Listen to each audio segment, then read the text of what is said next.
Hello traders. तो चलिए कल के ट्रेडिंग सेशन के लिए बैंक निफ्टी के चार्ट को देख लेते हैं। आज मार्केट ने कहीं ना कहीं एक वोलेटाइल मोमेंटम देने की कोशिश की है। पहले नीचे गया, ऊपर गया, फिर नीचे आया और वापस फिर ऊपर जाने की कोशिश की है मार्केट ने। अगर हम अच्छे से पूरा डिकोड करने की कोशिश करें तो स्टार्टिंग में यहाँ पे सुबह के जो ये मोमेंटम हुआ है, यहाँ पे बायर्स को बिठाने की कोशिश की मार्केट ने, अच्छे से रिटेलर्स को बिठाया, प्लस पिछले दिन में जो भी बायर्स बैठे थे वो भी बैठे रह गए होंगे ये होप में कि मार्केट कहीं ना कहीं ऊपर जाएगा। बट मार्केट स्टॉप लॉसेस नहीं अवेलेबल होने के कारण मार्केट कहीं ना कहीं घूम गया और इसने एक अच्छी खासी सेलिंग दिखा दी। तो ये बायर्स तो भाग गए होंगे चार्ट के अकॉर्डिंग। और मार्केट अगर हम यहाँ पे देखें तो यहाँ पे 58,000 का जो राउंड नंबर था वो उसका ब्रेक डाउन कर दिया मार्केट ने। तो ये जो मोमेंटम है यहाँ पे कहीं ना कहीं रिटेलर फिर से सेलिंग करने लग गया होगा। उनको ट्रैप करते हुए मार्केट कहीं ना कहीं वापस ऊपर जाने की कोशिश की। मार्केट ने एक अच्छा खासा रिट्रेसमेंट दिया और वापस ऊपर जाके क्लोज किया मार्केट ने। अगर हम कल के एनालिसिस देखें तो कल मार्केट कहीं ना कहीं 58,200 के आसपास क्लोज हुआ था और इसने ऊपर जाने से पहले 58,000 का ब्रेक डाउन किया था, तो ऑलमोस्ट 200 पॉइंट का डिस्टेंस बन चुका था।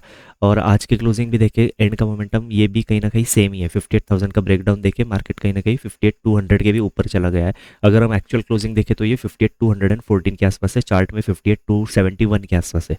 सो अगर हम मान भी लेते हैं 200 के आसपास तक आ गया है मार्केट, तो कल जैसे ही सिचुएशन बन चुकी है यहाँ पे। सो और आज बैंक निफ्टी में वीकली एक्सपायरी होने के कारण अभी नेक्स्ट एक्सपायरी सीधा एक महीने के बाद होगी। तो यहाँ पे जो भी बाय करके बैठा होगा ये अपना स्टॉप लॉसेस 58,000 के नीचे ही देने वाले हैं। ये इसके नीचे जब जाएगा तभी भागना चालू करेंगे, इसके पहले ये मार्केट में भागना ये बैठे ही रहेंगे। सो अगर हम देखें तो कहीं ना कहीं मार्केट पहले नीचे जाने लगा, यहाँ पे सेलर्स एक्टिवेट हो गए, बट यहाँ पे किसी ने अच्छे बायर ने यहाँ पे बाइंग कर ली होगी।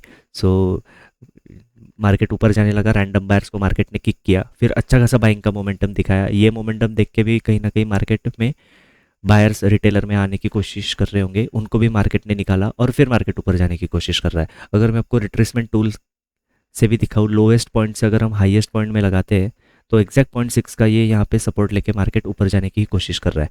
सो कहीं ना कहीं ये नीचे का बायर अच्छे प्रॉफिट में बैठा है, यहाँ पे भी कोई बायर आया होगा वो भी अच्छे प्रॉफिट में बैठा है, यहाँ कोई बायर आ गया होगा तो इसको रिट्रेसमेंट में निकाल दिया, आसपास के बायर्स को मार्केट ने हल्का कर दिया है।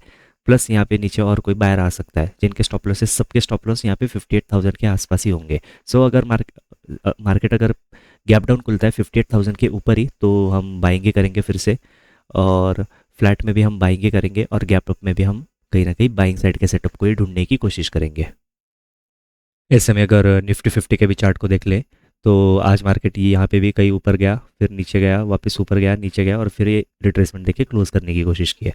सो यहाँ पे ऊपर की तरफ कोई अच्छा सेलर आने की कोशिश कर रहा होगा जिसको मार्केट में अच्छा खासा प्रॉफिट भी दिखा, रिट्रेसमेंट में भी बैठा रह गया होगा, इसने में भी यहाँ पे एवरेजिंग भी की होगी और मार्केट को नीचे जाने के बाद इसको और अच्छा प्रॉफिट दिखा होगा। एंड के मोमेंटम में अगर हम देखें तो मार्केट ने 26,000 के नीचे क्लोजिंग दी है, तो ऐसे में अगर हम चार्ट पे देखें तो 965 की क्लोजिंग है और एक्चुअल क्लोजिंग 936 के आसपास ही है।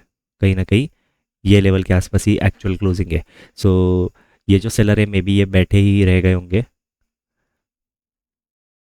सो हमारी अगली पोजीशन ये सेलर को टारगेट करते हुए ही हम बनाने की कोशिश करेंगे। ऑल्सो यहाँ पे नीचे अगर कोई बायर आने की कोशिश भी कर रहा होगा, मार्केट ऊपर गया और पहले ये इसने लोअर पॉइंट को अच्छे से ब्रेक डाउन किया और बायर्स को भगाने की कोशिश की, उसके बाद मार्केट ऊपर जाने की कोशिश कर रहा है। सो यहाँ पे ऊपर सेलर्स बैठे हैं और यहाँ पे नीचे कोई बायर बैठा होगा, आसपास के बायर को यहाँ पे मार्केट भगा चुका है। सो यहाँ पे बायर बैठा है, अच्छे प्रॉफिट में बैठा होगा फिलहाल। सो अगर हमें गैप अप मिलता है रेजिस्टेंस के आसपास तो हम बाइंग ही करेंगे, मार्केट को थोड़ा सा नीचे आने देंगे, राउंड नंबर का ब्रेक डाउन करने का वेट करेंगे। अगर नीचे आने लगा मार्केट तो यहाँ पे जब ब्रेक डाउन होगा तब सेलर्स एक्टिवेट होंगे, फिर हम इनको टारगेट करते हुए कहीं ना कहीं अप साइड के मोमेंटम को पकड़ने की कोशिश करेंगे। फ्लैट में भी हमारा बाइंग साइड का ही प्लान है और गैप डाउन अगर ये सपोर्ट के ऊपर मिला हमें तो हम बाइंग ही करेंगे। हल्का फुल्का नीचे आया तो आया और फिर अप साइड के लिए हम कहीं ना कहीं प्लान करेंगे। सेंसेक्स के भी चार्ट को देख लिया अगर हम, तो सेंसेक्स में थोड़ा सा पिक्चर और क्लियर हमें नज़र आ रहा है क्योंकि मार्केट कहीं ना कहीं ऊपर गया और इसने एग्जैक्ट 85,000 का रेजिस्टेंस लिया। सो डेफिनेटली यहाँ पे सेलर्स आए ही होंगे, सेलर्स आए, इनको अच्छा प्रॉफिट दिखा, रिट्रेसमेंट के साथ और अच्छा प्रॉफिट दिखा। आसपास के सेलर्स जो भी आए इनको भगाने के लिए मार्केट ने एक अच्छा मोमेंटम दिखाया, वापस मार्केट नीचे आया तो ये सेलर और यहाँ पे जो ये सेलर और ये सेलर इनको काफ़ी अच्छा प्रॉफिट दिख रहा होगा, सो हम इनको ही चार्ट पे बना लेते हैं। उसके बाद मार्केट कहीं ना कहीं यहाँ पे इसने एक छोटा सा डबल बॉटम जैसे बना के मार्केट ऊपर जाने की ही कोशिश कर रहा है, सो यहाँ पे कोई अच्छा बायर आ गया होगा। अगर हम देखें तो ये यहाँ पे किसी ने बाइंग की भी होगी, तो मार्केट ऊपर गया, थोड़ा सा साइडवेज हो गया और रिट्रेस करके ये नीचे आ गया, और ये इसने अपना जो प्रीवियस पॉइंट है इसका भी यहाँ पे ब्रेक डाउन कर दिया। सो यहाँ पे ये बायर तो आया भी होगा तो ये भाग गया होगा, बट बाद में वापस एक अपसाइड का मोमेंटम किया है तो यहाँ पे बायर आए होंगे। सो अगर हम सेफ साइड चलने की कोशिश करें तो यहाँ पे कोई बायर ऐसे एज्यूम करते हैं, यहाँ पे ऊपर सेलर्स बैठे हैं ऐसे हम एज्यूम करने की कोशिश करते हैं। अगर मार्केट कहीं ना कहीं 85,000 के नीचे कल गैप अप खुलता है तो बाइंग ही करेंगे, और थोड़ा सा रेजिस्टेंस लेने का वेट करेंगे अगर ऊपर जाने लगा तुरंत तो, और फिर कहीं ना कहीं हम ब्रेकआउट के लिए प्लान करेंगे।